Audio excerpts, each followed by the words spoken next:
கட்டி பிடிச்சிக்கா இந்த கையில கட்டி பிடிச்சிக்க அவன் கடிச்சு தப்பிச்சு போட்டு நினைக்காங்க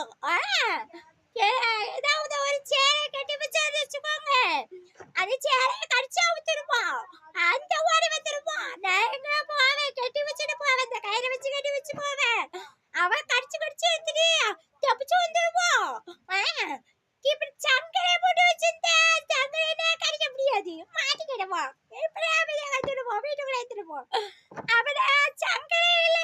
உடைச்சிட்டு எங்க அம்மா